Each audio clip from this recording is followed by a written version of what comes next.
The opening salvo I want to talk about, and of course, I want to give credit where credit is due. The story was dropped into my DM. Quite a few people dropped it in, but it was originally posted at thegamer.com. Now, who wrote this story? Well, let me just get that for you right now. It was by George Forster. This was posted 2 days ago.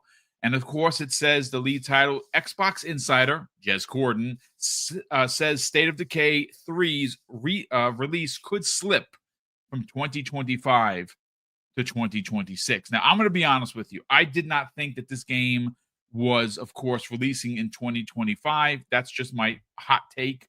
Mhm. Fuzzy Belvedere.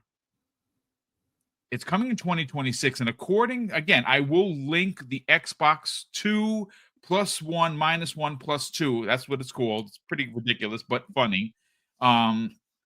It is, I'll link that in the show notes. So if you want to watch that episode, that was led by Jez Cordon of Windows Central.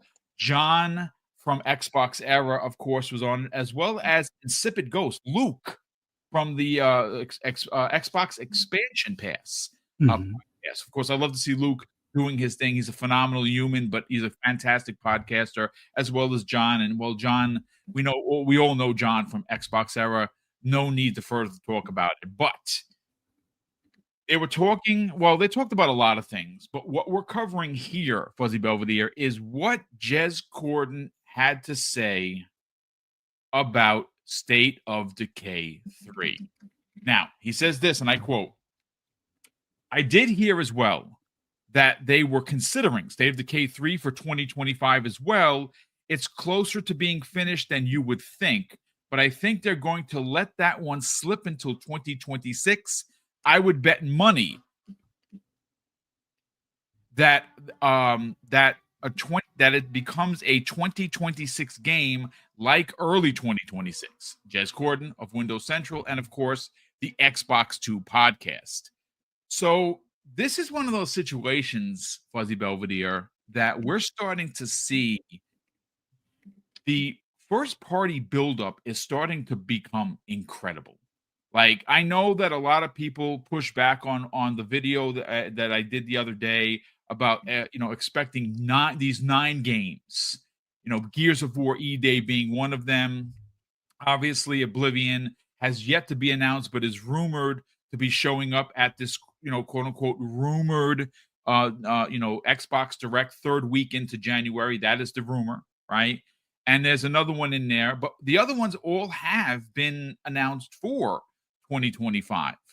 This one wasn't one of those games. And I kind of expected that because they already have a ridiculous, an outrageous amount of games coming out. And that's just first party. So by this slipping to 2026, you know what this kind of does say to me as an Xbox fan? Xbox has too many games, dude. Like, it is pretty incredible that if you kind of just think about it. I mean, again, folks, let's just walk with me on this, everyone. We go back to 2023, right? And 2023 was a pretty damn good year for Xbox, right? Now, maybe you didn't play every game, but it was a pretty good year nonetheless. And now we move into this year, 2024. Started out a bit slow, first party. Obviously, we did not get Hellblade 2, which we're going to talk about in the later half of the show, until May. And then we had a bunch of smaller titles in the form of RTS type of games that are not so much for me, but, well, there's still something special for a lot of people. A lot of people enjoy a lot of the games that came out this year. And then they bookend the year in December with Indiana Jones. I mean, an amazing year. And again, we're going to get into more specifics with Indiana Jones and Hellblade 2 second half of the show. But what's been painted for us for 2025, even if 6 of the 9 games release, those are 6 monster-sized first-party games. And we did hear Matt Booty say last year that that's not everything that they have talked about. There are still things that people don't know about. that are expected, 2 of them, as a matter of fact, to release this year. Is that Gears of War E-Day? I don't know. Is that Oblivion remake? Possibly. Right? But now we're on this path that they literally have so many games that they could say, hey, you know what, Undead Labs, keep polishing. We'll see you first quarter 26. And it just so happens, Fuzzy Belvedere, that in 2026, they have a new console coming out. They have a new handheld possibly coming out alongside of it. They have the 25th anniversary of the brand itself. We could see a new Halo. We could see a new Forza. I mean, talk about a reversal of fortunes.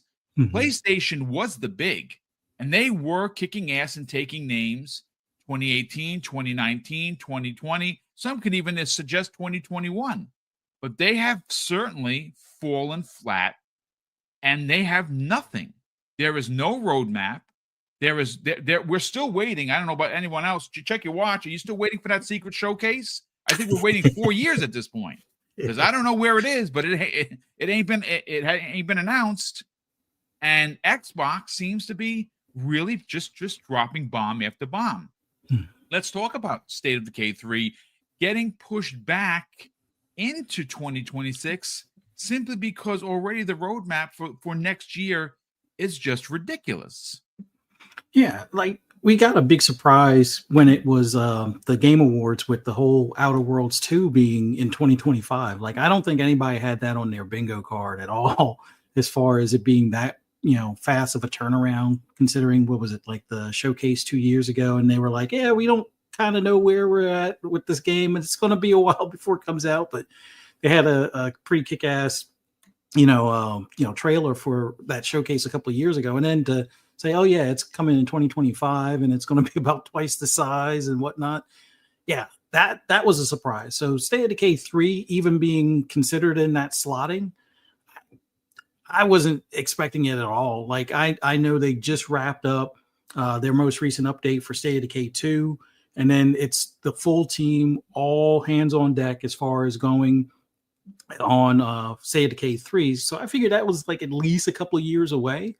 But I know that they've been working off and on in the background. They've, been doing, all the updates as far as when it comes to, Unreal Engine 5 and working with that and stuff. But I didn't think it was a 2025 title. But the fact that they probably have so much lined up for 2025, which I've been telling people, we're not ready. Like, considering how they're going to probably have Obsidian bookend the year with Avowed in the beginning and possibly the Outer Worlds 2 at the end.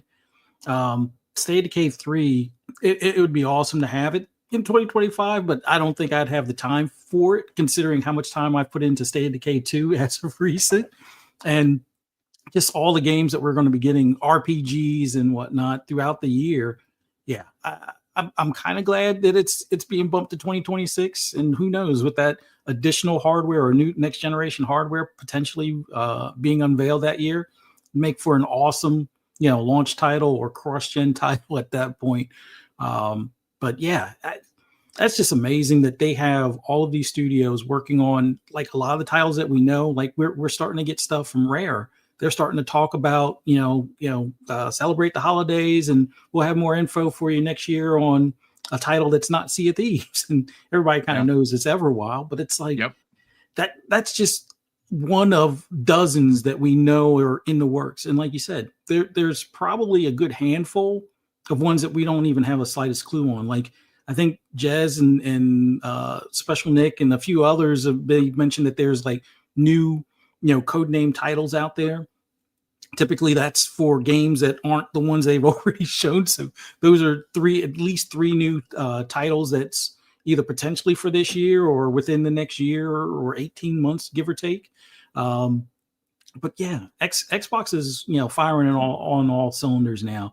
And I know some people are like, well, they got to do it one per quarter. Like, we saw how this back end of the year went. I think we're ready, or we're in for a 2 per quarter range. And I'm not saying that all of them are going to be the big games, but it's probably going to be 2 per quarter. Plus, you're going to have some of your continuous updates and support for games out there. Like you're still going to get additional seasons on Halo. You're still going to get additional cars and events and things like that between Motorsport and Forza Horizon. You're still going to get updates for Gears. You're still going to get updates for pretty much all of their titles. Like even with Flight Sim and stuff like that. Yep. They just recently had the update with Diablo as far as the expansion. So, and for those that are playing World of Warcraft, they got expansions as well. So it's like there's no end in sight as far as games. Like I know everybody used to badmouth Xbox as far as, oh, they got no games. It's like I think they got all the games, and I don't think we got enough time for all the games. But looking at like PlayStation's roadmap, yeah, I'm excited for Ghost of Yotai. I'm looking forward to Intergalactic, but I don't think that's anytime soon. Maybe a couple of years out at best. But I'm really curious to see what Bethesda's online group is working on. Like they're already still supporting Fallout 76. We really want to see a Fallout 5 at some point, and who knows, maybe Obsidian does like an in-between to kind of cover some time in between. But in the grand scheme of things, like I would love to see a multiplayer Starfield. Like that would be Star Citizen on console at that point. Yeah. Like the game is, I wouldn't say it's designed for it, but it would fit so nicely as far as being able to have your friends as an armada of ships, either as pirates or maybe the space police, whatever you want to do. You have the freedom to explore the galaxy at that point, and just the untold stories that you can build just from the randomness in that. I can't wait to see what that team is working on. So if it is a multiplayer Starfield, I'm hoping we get some word on that this year. Like you said, the remake for Oblivion, like that's going to be a big time sink for a lot of Elder Scroll fans, and to have it, like, if the rumors are correct in UE5, I mean, I don't think we're ready at this point. Like just the fact that State of Decay 3 is even being close to being talked about. Yes, I know we've seen a couple of trailers, but like I said, I always thought that was like a 2026 game at best. And yeah, now that it is 2026, I now have a better idea how I'm going to have to allocate my time with some of the first party games. But man, this roadmap is like unbelievable. And that second secret showcase that Sony was supposed to show sometime several years ago, it'd be nice if they finally deliver on that. But Xbox is going to keep me too occupied to even really care at this point. So I can't wait for State of Decay 3, man. That State of Decay 2, phenomenal game. Yes, I know it's not the graphic star of some of the other first party titles, but it's all about the fact that you can live out your, the Walking Dead village or your community simulator in that game. And that's the part that's just so awesome about it. You know what people forget? And I was perusing the article. We got the State of Decay 3 announcement in 2020. Think about that for a second. We're rolling into 2024 in a day and a half. So by the time we get to next year, they've been working on this for quite a bit. Now, granted, I don't know how far along they were in 2020, but they were at a stage where they were comfortable about announcing it, and they announced it. And they've been working on it ever since. And now we know for a fact that the studio has potentially has doubled in size, right? They've gotten a lot bigger than they originally were, which tells me that this is one of those all hands on deck, we got to get it done. And it's nice to know that that Xbox literally and their studios have so many games in development. They are stacked for so many years to come. There is literally no rush whatsoever to have to force them to get it out and get it done. And I think that is really a conversation that a lot of people don't have. Fuzzy Belvedere. I mean, look, again, Jez Cordon heard that Microsoft wanted to put it out in 2025, and then they had decided that it's better suited for early 2026. That sounds to me that could be a February game, just like we're getting Avowed this year. Well, in 2026, we could be getting State of Decay 3 on after a year that had all of the games Avowed, Oblivion, Fable, The Outer Worlds 2, Doom: The Dark Ages, South of Midnight. I mean, that's just to name a few. That's just absolute first party madness. Yeah. And this is why I think when you say people aren't ready, I think you're onto something here, dude. Yeah, and just keep in mind, we know of at least 5 or 6 titles that are slotted for 2025. We haven't seen the showcase yet, and we always know that they make some sort of surprise announcement that's probably going to still land that same year.